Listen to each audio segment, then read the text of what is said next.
नमस्कार साथियों, election season शुरू हो चुका है। कैंडिडेट्स अपना प्रचार कर रहे हैं, पार्टीज़ जो हैं वो अपना मैनिफेस्टो निकाल रही हैं। तो ऐसे में इलेक्शन कमीशन जो है वो भी अपने कुछ प्रचार कर रहे हैं प्रिंट मीडिया में, टीवी में और सोशल मीडिया में, कि जिसमें वो आग्रह कर रहे हैं वोटर्स को कि वो अपना वोट दें। जब उनका जिस दिन इलेक्शन डे होगा उनकी कॉन्स्टिट्यूंसी में, तो वहाँ घर में ना बैठे रहें, वोट डालें। तो इसी पे मैं आज चर्चा करने जा रहा हूँ।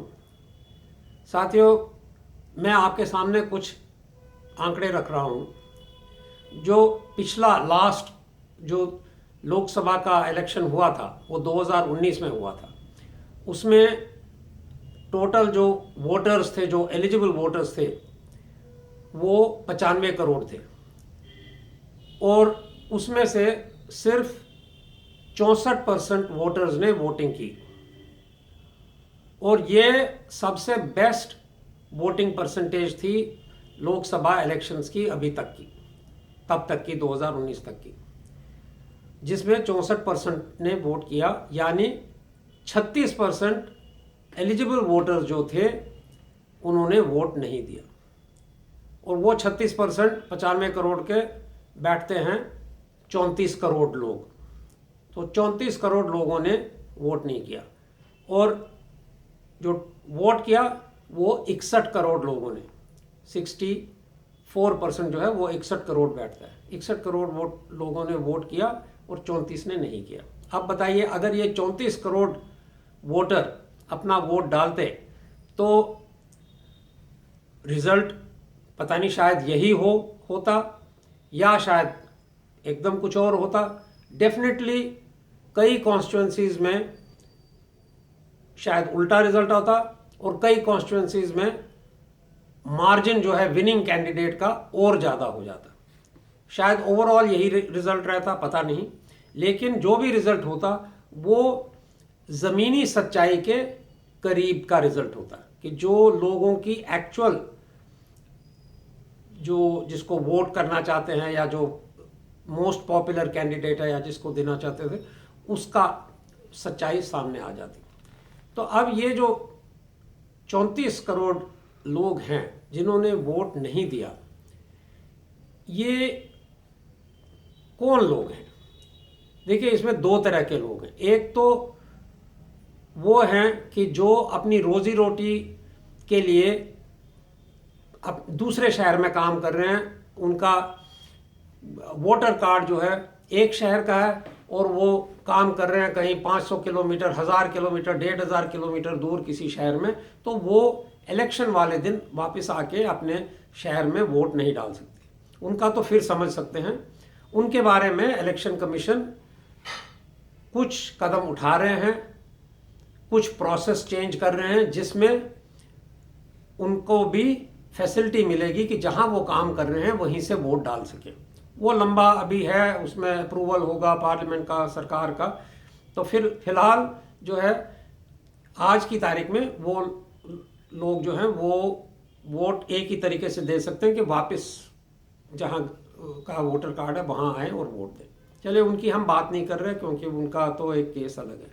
लेकिन जो उसी शहर में जहां का वोटर कार्ड है, और ऐसे लोग भी उन 34 करोड़ में से पता नहीं 50% है, 40% है, 30% है। अगर हम 30% भी लेके चलें तो करीब 11 करोड़ के करीब, 10 करोड़, 11 करोड़, 12 करोड़ लोग हैं, जो कि एक अच्छा खासा नंबर है। तो जो कि उसी शहर में होते हुए जहां का उनका इलेक्शन कार्ड है, वोट नहीं देते। तो क्या उनका हम थोड़ा देखने की कोशिश कर रहे हैं कि उनकी क्या सोच है और वो क्यों नहीं दे रहे, और उनके न देने का क्या असर पड़ रहा है वोटिंग पे। तो साथियों, एक चीज़ तो है कि वो लोग अगर वोट नहीं दे रहे, वो चाहे वो ये मान के चल रहे हैं कि वोट वाला दिन जो है छुट्टी का दिन है, इस दिन अपना मौज मस्ती करें, छुट्टी करें, घर में बैठे रहें, चाहे वो क्लियरली ये समझते हैं कि जी नहीं, वोट नहीं देना, या चाहे वो नोटा में वोट डालते हैं, जिन्होंने नोटा में डाला 2019 के लोकसभा इलेक्शन में, वो भी 65-66 लाख लोग थे। 65-66 लाख वोट नोटा को पड़े हैं, तो वो भी कम नहीं है। तो लेकिन इन सब की सोच ये है, ये मैं समझता हूँ, ये मेरी सोच है कि वो ऐसा सोचते होंगे कि जो कैंडिडेट हैं ये सब ऐसे ही हैं, ये सब अपना सेल्फ इंटरेस्ट के लिए करते हैं, इनको समाज सेवा या देश की सेवा या लोगों का हित किस में है वो उसके ऊपर ज़्यादा वो नहीं करते, इनको तो अपना समझिए उल्लू सीधा करना है या जो भी इस तरह की सोच ये समझते हैं जो वोट नहीं दे रहे कि इनका ये है, तो इसलिए वोट देना ना देना बराबर है, तो इसलिए वो उनको वोट नहीं दे रहे। और मैं समझता हूँ यही सोच उनकी भी है जो नोटा में डाल रहे हैं vote, none of the above, क्योंकि वो भी यही कह रहे हैं कि जी कोई मेरे वोट के लायक नहीं है, मेरे वोट के काबिल नहीं। अब क्या होता है, अब इसका असर देखे क्या पड़ता है। मैं अगर फिर से आपको कुछ 2019 के आंकड़े बताता हूँ। 542 टोटल लोकसभा सीट्स थी जिनके लिए इलेक्शन लड़ा गया, उसमें से 115 सीट्स ऐसी हैं जिसमें कि वो कैंडिडेट जीता है जिसका कि क्रिमिनल बैकग्राउंड था, जिसके कि पेंडिंग क्रिमिनल केसेस थे, चल रहे थे, ये उनके एफिडेविट के हिसाब से। और जिनको उन्होंने हराया, जो सबसे निकटतम उनके प्रतिद्वंदी थे, जो रनर अप थे, वो इन केसेस में जो है वो क्लीन थे, मतलब उनके अगेंस्ट कोई क्रिमिनल केस नहीं था। ऐसे तो 115 से ज़्यादा ऐसे कैंडिडेट जीते हैं जिनके के अगेंस्ट क्रिमिनल केसेस चल रहे हैं, लेकिन 115 ऐसे थे कि जिन्होंने कि जिसको हराया, नियरेस्ट राइवल जो था वो क्लीन था। तो अब कम से कम इन 115 केसेस में तो मैं उनसे पूछना चाहूँगा जिन्होंने वोट नहीं दिया, उस कॉन्स्टिट्यूंसी में भी हम यही मान के चलते हैं एवरेज, ओवरऑल अगर एवरेज 36% लोगों ने नहीं दिया, तो उस कॉन्स्टिट्यूंसी में भी ऐसे तो किसी में 40% ने नहीं दिया होगा, किसी में 20%, लेकिन हम एक एवरेज लेके चलते हैं कि हर एक पर्टिकुलर कॉन्स्टिट्यूंसी में 34% लोगों ने नहीं दिया। तो अब ऐसे कॉन्स्टिट्यूंसी जहां पे कि क्रिमिनल जीता अगेंस्ट अ क्लीन पर्सन, वहां भी 34% लोगों ने नहीं दिया, ये सोच के कि जी ये तो सब बराबर है। लेकिन ऐसे यहां तो बराबर नहीं थे, यहां एक कैंडिडेट तो क्लियरली क्रिमिनल केस वाला था और दूसरा जो है वो नहीं था। तो अगर वहां पे ऐसे लोगों ने थोड़ा सा भी देखा होता, थोड़ा सा भी अपना वो एक सोच जो है उसको एक झंझोर के थोड़ा सा देखा होता, तो वो समझ जाते कि हम क्या कर रहे हैं। अब क्या हुआ उसका असर इन केसेस में कि अब देखिए ये लोग अगर वोट देते, ये कौन लोग हैं जो ये कह रहे हैं कि ये जी सब ऐसे ही हैं, कोई कुछ नहीं करता।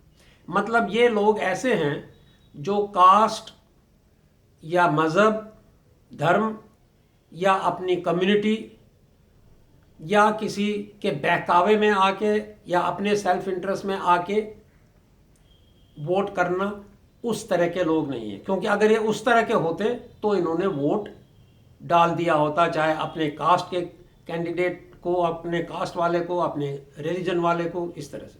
लेकिन इन्होंने नहीं किया।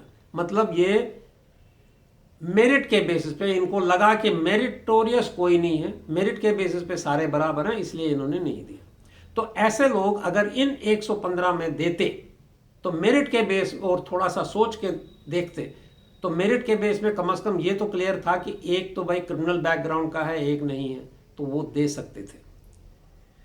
तो अब नहीं दिया, उसका असर ये हुआ, अगर ये देते तो क्योंकि इनकी ऐसी सोच है तो ये क्रिमिनल बैकग्राउंड वाले को तो नहीं देते।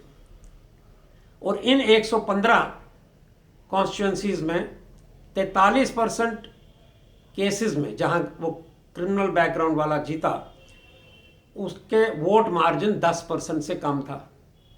और 42% ऐसे थे जिनका 10 और 20% के बीच का मार्जिन था। मतलब 85% ऐसे थे कि जिनका 20% से कम का मार्जिन था, और ऐसे लोग हैं 34% जिन्होंने वोट ही नहीं डाला। तो मोटा मोटी हम ये कह सकते हैं कि अगर इन 34% लोगों ने वोट डाला होता तो इन 85% केसेस में, 115 का 85% मतलब थोड़ा 90-95 जितने भी केसेस में जो है वो क्लीन वाला कैंडिडेट है, जो कि क्रिमिनल बैकग्राउंड का नहीं है, वो कैंडिडेट जीत गया होता, चाहे वो जिस भी पार्टी का था। तो कम से कम वो तो एक बेटर कैंडिडेट होता, बेहतर कैंडिडेट होता हमारा। मैं तो खाली एक पॉइंट पे ये लिया, तो मतलब वोट, आपका वोट न देने से, मैं उनको बोल रहा हूं जो वोट नहीं दे रहे या जो नोटा में भी डाल रहे हैं। आपने नोटा में किया उसका ठीक है, आप ना देने वालों से तो काफ़ी बेहतर हैं। आप जा रहे हैं, लाइन में खड़े हो रहे हैं, मतदान दे रहे हैं अपना, वहाँ पे ये दे रहे हैं कि भाई मैं किसी को नहीं, तो मेरे हिसाब से कोई ठीक नहीं है, कम से कम ये मैसेज आप दे रहे हैं। लेकिन रिजल्ट उसका भी वही हो रहा है जो ना देने वाले का है, कि आपका वोट ना उधर जा रहा है ना इधर जा रहा है। तो जो आपका वो, क्योंकि आपका स्टैंडर्ड हाई है इसीलिए आपने वोट नहीं दिया, तो अगर आपने वोट दिया होता तो आप एक बेहतर कैंडिडेट को देते, वो नहीं गया। तो मेरा कहने का मतलब यही है कि जो वोट नहीं देते या जो नोटा में वोट देते हैं, उसका सबका असर ये होता है कि जो अब जो बास्केट है, जो सामने पिटारा है जिसमें कि सारे कैंडिडेट हैं आपके कॉन्स्टिट्यूंसी के, उसमें जो सबसे बेहतर कैंडिडेट है उसका सबसे ज़्यादा नुकसान हो रहा है, और जो सबसे खराब कैंडिडेट है उसका सबसे ज़्यादा फायदा हो रहा है, क्योंकि आप जो जिन्होंने वोट नहीं दिया, आप बेहतर कैंडिडेट को वोट देते। तो ये तो एक बात हुई, और रिजल्ट भी फिर उसी हिसाब से आता।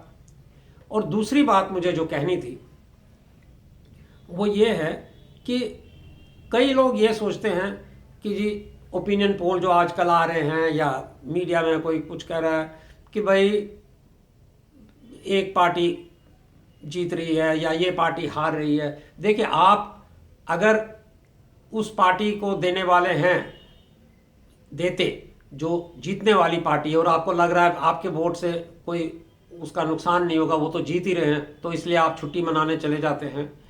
तो इन आपको मैं बताऊं कि 2004 में भी ऐसा ही हुआ था, जब ओपिनियन पोल बता रहे थे कि एक पार्टी जीतेगी। मैं नहीं इसमें जा रहा कि कौन पार्टी क्या पार्टी राइट था रॉन्ग था वो नहीं, लेकिन उसमें भी एक ही पार्टी के फेवर में आ रहा था कि ये तो जीते, लेकिन फिर जो रिजल्ट आए तो वो बिल्कुल उसके विपरीत थे। तो इसलिए ये कहना कि ओपिनियन पोल के बेसिस पे वोट नहीं देना, ये कि भाई ये तो जीत ही रहे हैं तो इसलिए नहीं देना, वो गलत होगा, क्योंकि रिजल्ट कुछ भी हो सकता है। तो हमको अपना दायित्व निभाना है, हमको अपनी ड्यूटी, अपना राइट ये करना है, जो हमको ठीक लगता है, जो आपको अपने हिसाब से लगता है अच्छा कैंडिडेट है या अच्छी पार्टी है या जिसको आप समझते हैं वोट देना चाहिए, आप उसको दीजिए। चाहे आपको वो लग रहा है वो जीतेगी, आपके वोट देने से उनका मार्जिन बढ़ जाएगा, चाहे आपको लगता है कि भाई वो तो वैसे ही हार रही है, मेरे एक वोट से क्या फ़र्क पड़ेगा, लेकिन आपके वोट से फ़र्क पड़ेगा। और आप जैसे आप देखिए 34% और हैं, हो सकता है आपका वोट देने से और आपके जैसे लोगों के वोट देने से वो जीत जाए।